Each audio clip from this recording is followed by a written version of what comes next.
Praise Lord, जय मसीह की। मैं स्टैनली मैकवान, मेरे YouTube channel Hindi Gujarati Bible study में आपका स्वागत है। मेरे चैनल को आज अभी इसी वक्त आप सब्सक्राइब कर लीजिए और परमेश्वर के ज्ञान में आप बढ़ते जाओ।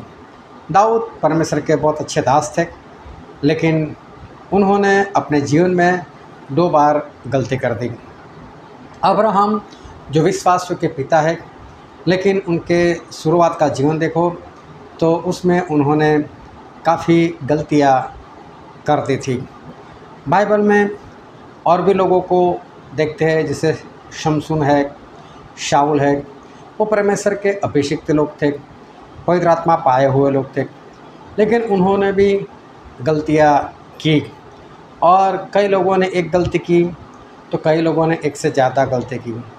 लेकिन परमेश्वर ने यहोशू के बारे में ऐसी गवाही दी कि यहोशू 100% 100% संपूर्ण से आज्ञाकारी में मेरे पीछे चले हैं। तो सवाल है कि बड़े बड़े लोगों ने ठोकर खाई, लेकिन यहोशू ने क्यों नहीं? यहोशू क्यों बच गए? यहोशू ने क्यों कभी कोई गलती नहीं की? इसके पीछे क्या कारण है, वो जानने के लिए मेरे साथ इस वीडियो में अंत तक बने रहो।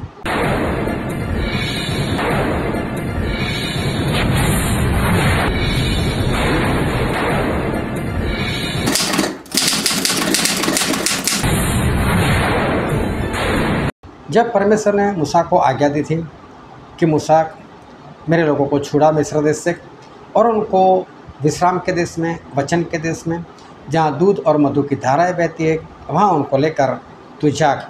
और परमेश्वर ने मूसा के ऊपर एक बड़ी जिम्मेदारी रखी थी। और परमेश्वर ने मूसा के बारे में ऐसा कहा, व्यवस्था विवरण उसका 34वां अध्याय और वचन 10, कि आज तक पूरे इजराइल में मूसा के जैसा भविष्यवक्ता नहीं हुआ जिसके साथ परमेश्वर आमने सामने बात करते थे। गिनती 12:3 में परमेश्वर ने ऐसा कहा कि मूसा जो है वो इस धरती के ऊपर जितने भी लोग रहते हैं उसमें सबसे नम्र इंसान है।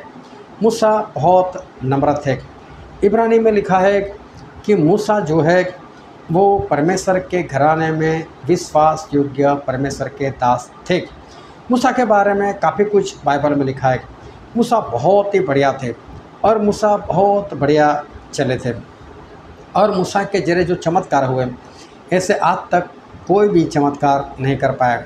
मूसा ने समुद्र को फाड़ दिया, लेकिन आज तक कोई ऐसा पैदा नहीं हुआ जिसने समुद्र को फाड़ा हो। आज तक किसी ने पानी का लहू नहीं बनाया, लेकिन मूसा ने बनाया। आज तक कोई टिड्डिया नहीं बुला सका, लेकिन मूसा ने टिड्डिया को बुलाई। आज तक कोई मेढक को नहीं बुला सका, लेकिन मूसा ने मेढकों को बुलाया। तो मूसा के जरिए परमेश्वर ने बड़े बड़े चमत्कार किए, बड़े बड़े काम किए, और मूसा परमेश्वर के अद्भुत दास थे। और मूसा ने अपने लोगों को, इजराइल प्रजा को बहुत अच्छी तरह से चलाया और बहुत अच्छी तरह से उनको आगे निकाल कर लेकर आए। और ऐसा होता था कि जब जब इजराइल लोग मूसा के विरोध में आते थे तो मूसा शांत रहते थे। कई बार जो इजराइल प्रजा थी वो मूसा के विरोध में आती थी। जब वो समुद्र के पास थे और पीछे से फिरौन की सेना आ गई, तभी इजराइल लोग डर गए और उन्होंने डर के मारे ज़ोरों ज़ोरों से चिल्लाना शुरू किया और मूसा को बोलने लगे कि हे मूसा, हमको यहाँ पर मरने के लिए लेकर आया।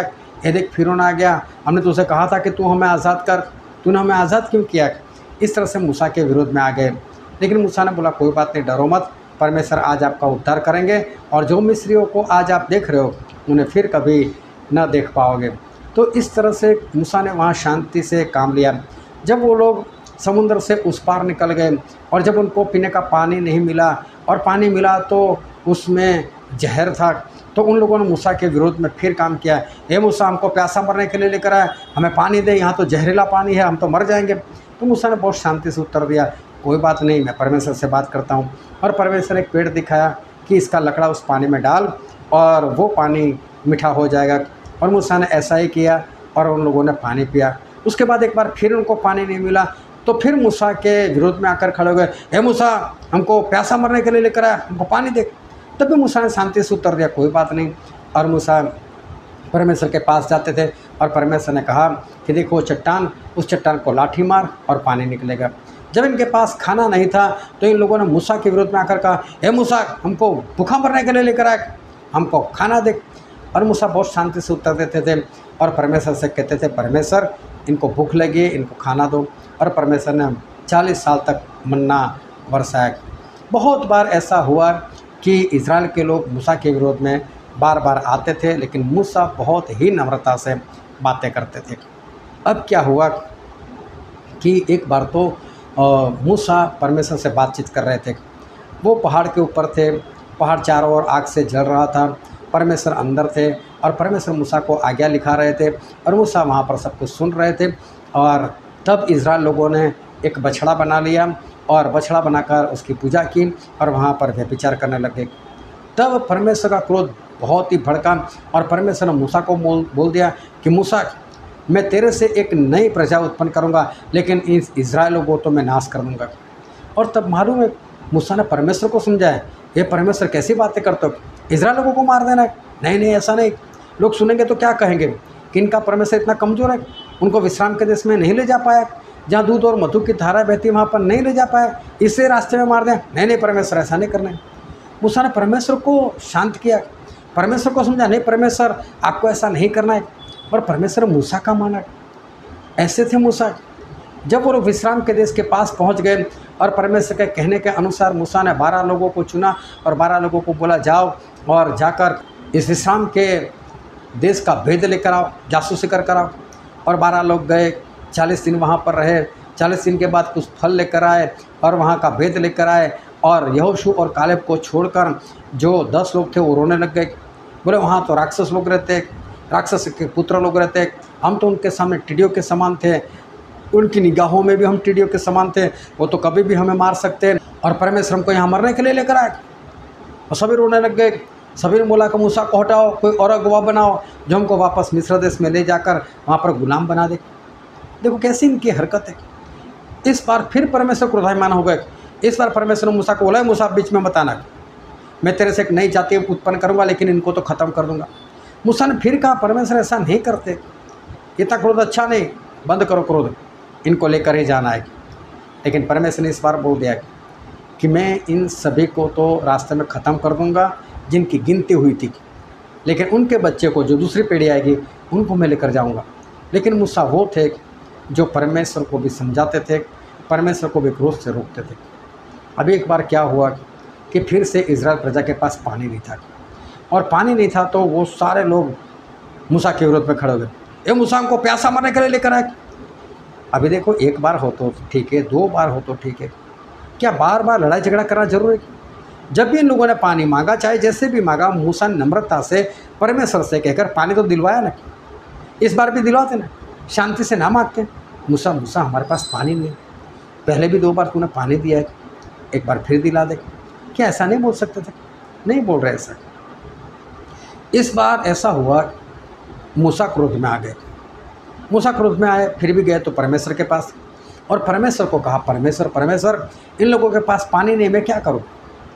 तो परमेश्वर ने बोला, कोई बात नहीं, अपनी लाठी हाथ में ले और देख सामने चट्टान है, वहाँ पर पूरी मंडली को इकट्ठा कर और उनके सामने चट्टान से कहे कि पानी दे, और चट्टान पानी दे देगा। और मूसा बहुत क्रोध में थे। मूसा ने लाठी तो उठाई, लोगों को उस चट्टान के पास इकट्ठा भी किया, लेकिन चट्टान के पास इकट्ठा करने के बाद मूसा ने ऐसा बोला, हे दंगा करने वाले लोग, क्या मैं तुम्हारे लिए पानी निकालूं? और उन्होंने जोरों से उस चट्टान के ऊपर 2 बार डांग मार दी, 2 बार लाठी मार दी। पानी तो बहुत निकला, लोगों ने पानी पिया। लेकिन परमेश्वर ने मूसा को बोल दिया, हे मूसा, तूने मुझसे पवित्र क्यों नहीं ठहराया? मैंने ऐसा बोला था कि पानी मांग, तूने पानी मांगा क्यों नहीं? तूने लाठी क्यों मारी? तूने अविश्वास क्यों किया? और इसलिए मूसा सुन, अब विश्राम के देश में तू भी नहीं जाएगा। मूसा ने सुना, ये क्या बात हो गई, मेरी गलती की इतनी बड़ी सज़ा। मूसा फिर भी कुछ नहीं बोले, मूसा शांत रहे। और मालूम नहीं कितने दिन बीते, कितने महीने बीते या कितने साल बीते, लेकिन एक बार फिर मूसा ने परमेश्वर से बात की, धीरे से बात की। परमेश्वर आप बहुत महान हो। परमेश्वर आपने अपना सामर्थी हाथ बढ़ाकर अपने लोगों को गुलामी से आज़ाद किया। हाँ परमेश्वर आप बहुत बढ़िया हो। परमेश्वर मुझे विश्राम के देश में ले जाओगे ना, आप मुझे वहाँ पर पहुँचाओगे ना। और परमेश्वर की फिर से आवाज़ आई, ए मूसा, इस बार में फिर से बात मत करना, तो नहीं जाएगा तो नहीं जाएगा। अभी देखो मूसा की एक गलती कितनी भारी हो गई। अगर आज के ज़माने में देखो तो मिस्र वो संसार दर्शाता है और फिरौन वो शैतान दर्शाता है। मिस्र के लोग मतलब शैतान के लोग, और फिरौन परमेश्वर के लोगों को गुलाम बना कर रखता है, लेकिन परमेश्वर वहाँ से आज़ाद करवाते हैं। देखना, आप जब भी पैदा हुए तो मसीह में नहीं पैदा हुए, आपके अंदर शैतान की आत्मा थी, आप शैतान में चल रहे थे, गालियाँ बोल रहे थे, क्रोध कर रहे थे, ईर्ष्या कर रहे, सब कुछ। लेकिन हो सकता है 20 साल के बाद, 30 साल के बाद, 40 साल के बाद कभी कोई परमेश्वर का दास आपके पास आया और आप कोई मुश्किल में थे, बीमार थे, कोई समस्या में थे, और किसी ने आपके लिए प्रार्थना की, आपको वचन सुनाया, आपने ग्रहण किया और आप आज़ाद हो गए, और शैतान ने आपको छोड़ दिया। प्रभु ने आपको छुड़ाया एक सेवक के जरिए, और फिर वहाँ से आपका एक सफ़र शुरू होता है, और वो सफ़र वहाँ पर ख़त्म होता है जब आप स्वर्ग में जाते हो, विश्राम के देश में चले जाते हो, जहाँ दूध और मधु की धाराएं बहती है, वो तो स्वर्ग है।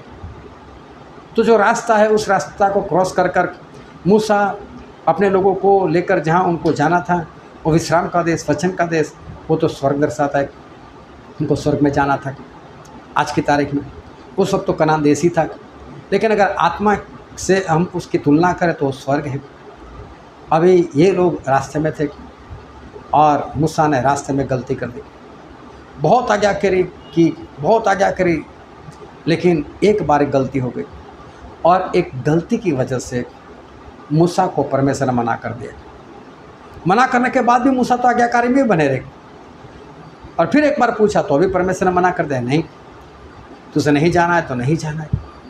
और यहोशू जो थे वो मूसा की सेवा करने वाले व्यक्ति थे, वो मूसा के साथ रहते थे, और यहोशू हर बार देखते थे कि इज़राइल के लोग हर बार मेरे स्वामी के पास, मेरे गुरु के पास मारने के लिए आते, पत्थर उठाकर आते, उनका विरोध करते, उनके विरोध में आते, लेकिन हर बार मेरा स्वामी, मेरा मालिक, मेरा गुरु बहुत नम्रता से उनको उत्तर देता है, सिर्फ परमेश्वर के पीछे चलते हैं।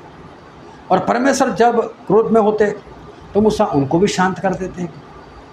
ऐसे हैं मेरे गुरु, ऐसे हैं मेरे स्वामी, वो तो परमेश्वर के साथ आमने सामने बात कर सकते हैं, वो तो पूरी दुनिया में सबसे नम्र है।